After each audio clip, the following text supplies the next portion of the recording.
یکی بود یکی نبود، زیر گنبد کبود یه جماعت در پی آزادی بود. جماعت داستان ما حرف حسابشون چی بود؟ اینجوری بود که میگفتن چرا قلم دربنده، اون یکی میگفت چرا سفره ما تنگه، یکی دیگه میگفت لبان ما چرا شده دوخته، یکی دیگه هم میگفت چرا حاکم ما میخنده. یکی اومد و گفت جواباتون پیش بنده.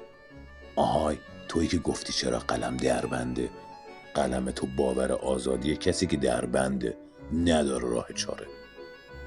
آهان تو هم گفتی سفره من چرا تنگه، بحث شیشه و سنگه، لحظه لحظه یه جنگه، خب سفره تو کیلویی چنده. آره تو که گفتی چرا لبانم شده دوخته، آهوای تو قیمتش چنده. حاکم ما نداره قصه چون لبخندش هماهنگه، پس ایرادی نداره از نگاه بنده. همه یک خواهشی دارن از نگاه بنده که چرا ظلم شده پاینده، چون نداره راه چاره‌ای از نگاه بنده.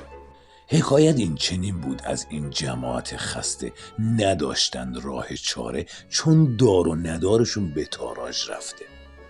گورهای شهر پر بود از آوای خوش مردانگی، پس چرا با این همه آوای آزادگی شهرمون پر شده بود از بی‌عدالتی؟